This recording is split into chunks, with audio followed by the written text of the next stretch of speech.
اور اللہ نے ہمیں حکم دیا سید الانبیاء سے جب تک محبت نہیں ہوگی تو میں اپنی محبت کو بھی تسلیم نہیں کروں گا. اے اللہ تو ہمیں بتا ہم نبی صلی اللہ علیہ وسلم سے تیرے حبیب سے محبت کے لیے ہم کیا کریں. اللہ نے ہمیں بتایا درود شریف کی کثرت کیا کرو. تو ہم درود شریف کی کثرت کے قائل ہیں. ہم نبی سے پوچھتے ہیں کہ آپ اللہ کے سفیر ہیں یا رسول اللہ, ہم آپ پہ درود کیسے پڑھیں؟ ہمارے نبی نے وہ بھی ہمیں بتا دیا. فرمایا جب دور ہو تو اللہم صلی علی محمد یہ والے درود پڑھا کرو, فرشتے مجھ تک پہنچا دیں گے. اور جب میری قبر پہ آ کے پڑھا کرو تو الصلاۃ والسلام علیک یا رسول اللہ, میں ڈائریکٹ تمہارے درود کو سن لیتا ہوں. تو ہمارے پاس اس بارے میں بھی ہدایات کیا ہیں؟ واضح ہدایات ہیں. اور درود پڑھنے سے عقیدہ توحید مضبوط ہوتا ہے. کیوں؟ درود اصل میں دعا ہے اللہ سے. کس کے لیے؟ پیغمبر کے لیے. اس میں اور عقیدہ بنتا ہے کہ بھائی پیغمبر بھی اللہ کی رحمت کے محتاج ہیں, تبھی تو ہمیں کہا جا رہا ہے پیغمبر کے لیے دعائیں مانگو. ہاں ہماری دعا کے محتاج نہیں ہے, اللہ نے تو ویسے بھی پیغمبر پہ رحم کرنا ہے, لیکن ہم انگلی کٹا کے اپنا نام شہیدوں میں لکھوا لیتے ہیں. تو ہمیں اللہ نے اپنے حبیب سے محبت کے اظہار کا یہ موقع دے دیا.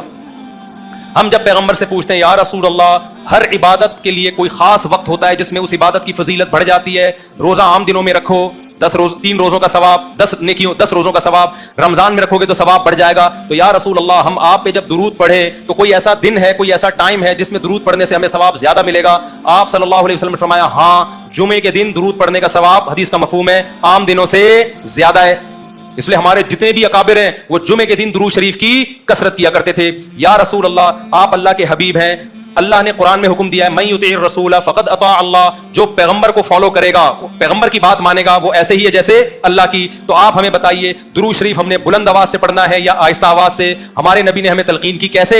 آہستہ آواز سے. یا رسول اللہ درود ہم نے انفرادی طور پہ پڑھنا ہے یا جتھے بنا کے پڑھنا ہے؟ آپ صلی اللہ علیہ وسلم نے فرمایا دیکھو آخر میں ایک جنتی فرقہ ہوگا, وہ ہوگا جس پر میں اور میرے صحابہ کا عمل. صحابہ نے جتھے بنا کے درود کی محفلیں نہیں لگائی ہیں. جس صحابی کو جہاں موقع ملا انہوں نے کثرت سے پیغمبر پر درود پڑھا. ہم نے اپنے اکابر کو دیکھا ہے, اپنے علماء کو دیکھا ہے, آج بھی بزرگان دین کو دیکھا ہے, کوئی مسجد کے اس کونے میں بیٹھ کے تسبیح ہاتھ میں لے کے درود شریف پڑھ رہا ہوگا, کوئی مسجد کے اس کونے میں بیٹھ کے. میرے شیخ اور اپنے علماء مشائخ کو میں نے دیکھا ہے جب مسجد نبی میں جاتے ہیں 2 گھنٹے 1 گھنٹے 2.5 3 گھنٹے عصر سے مغرب تک کا پورا ٹائم پیغمبر صلی اللہ علیہ وسلم کے روضہ رسول کے نبی کے روضے کے قریب سارا ٹائم درود شریف میں گزار دیتے ہیں. یہ وہ طریقہ ہے جو پیغمبر سے محبت کا اظہار کا اللہ نے آپ کو بتایا ہے. اے اللہ ہم اور کس طرح سے آپ سے محبت کا اظہار کر سکتے ہیں؟ اللہ نے فرمایا کہ جو پیغمبر سے محبت کرنا چاہتا ہے اسے پیغمبر کے اخلاق اور عادات اپنی زندگی میں لانے پڑیں گے. ہمارے پیغمبر صلی اللہ علیہ وسلم جب رات کو تہجد کے لیے اٹھتے تھے تو اس کا خیال کیا کرتے تھے کسی کی آنکھ نہ کھلے. جب رات کے وقت آپ گھر میں تشریف لاتے اتنا آہستہ آواز سے سلام کرتے کہ جو جاگ رہا ہے وہ جواب دے دے, جو سو رہا ہے اس کی آنکھ نہ کھلے. لیکن ہم پیغمبر سے محبت کا اظہار کیسے کرتے ہیں؟ موبائلوں کے سگنل کیا ہو گئے؟ بند. یہ محبت کا اظہار کا کیا ہے؟ اتنے بڑے بڑے جلوس, ناچ گانے اور جو میوزک, موسیقی اور تھرکنا اور بھڑکنا اور روڈ بلاک کر دینا, سیکیورٹی کے مسائل کا کھڑا ہو جانا گورنمنٹ کے لیے, اور کس قدر لوگوں کو تکلیف اور اذیت پہنچنا. تو یہ پیغمبر صلی اللہ علیہ وسلم کی سیرت بولو نہیں ہے. یا رسول اللہ ہم آپ سے محبت کے اظہار کے لیے کون سا حلوہ پکا سکتے ہیں؟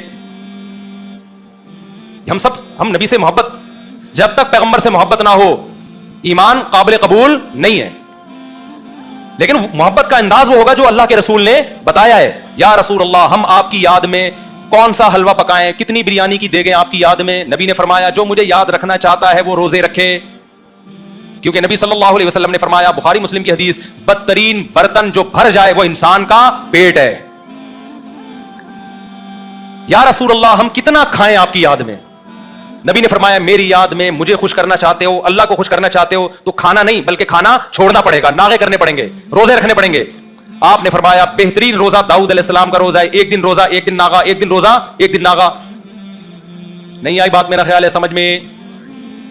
پیٹ بھرنے سے منع کیا, موٹاپے سے منع کیا. نبی صلی اللہ علیہ وسلم نے فرمایا, بخاری کی حدیث, سب سے بہترین امت میری, پھر اس کے بعد خیر القرون قرنی ثم الذین یلونہم ثم الذین یلونہم. پھر آپ نے فرمایا اس امت میں برائی آئے گی. وہ برائی کیا ہوگی؟ زیادہ کھانا, جس کی وجہ سے موٹاپا پھیل جائے گا. بخاری مسلم کی حدیث ہے.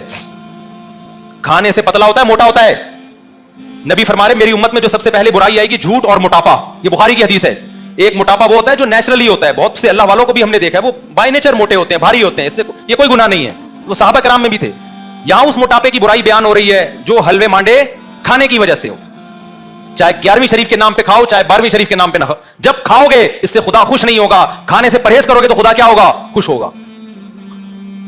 آپ کہتے ہو ہم کھلاتے ہیں, کھاتے بھی تو ہو,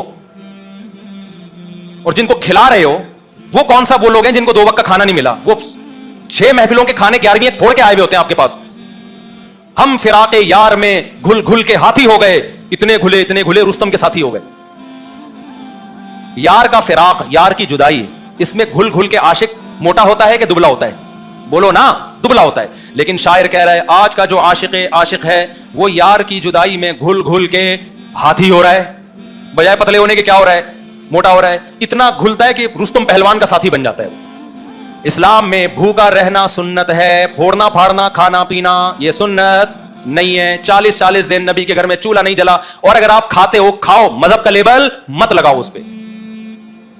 کھانے پر پابندی نہیں ہے, مذہب کا لیبل تو مت لگاؤ نا کہ یہ بہت ثواب کا. میں بھی جاتا ہوں نہاری کھاتا ہوں الحمدللہ, پھوڑتا ہوں, لیکن یہ نہیں کہتا سنت پہ عمل کر رہا ہوں میں, یہ نہیں کہتا میں. بھائی دل چاہ رہا تھا کھا لیا ہم نے, متزل لا لیا, جو سامنے آیا کھا لیا. سنت کا لیبل نہیں. سنت جب ہے جب روزہ رکھوں گا, جیسے نہیں کھاؤں گا یار آج فاقہ کرو, پھر بتاؤں گا ولاگ بناؤں گا, دیکھو آج میں فاقے سے ہوں, سنت ہے یہ. پھوڑنے پھاڑنے کے بھی ولاگ ہم بناتے ہیں بس نہاری کے فضائل سنانے کے لیے, کتنی مزے کی. سنت سمجھ کے نہیں پھوڑتے آپ. آج ہماری سوسائٹی کھانے کو مذہب سمجھنا شروع کر دیا ہے. مذہب نہیں ہے کھانا, فاقے مذہب ہے, بھوکا رہنا مذہب ہے.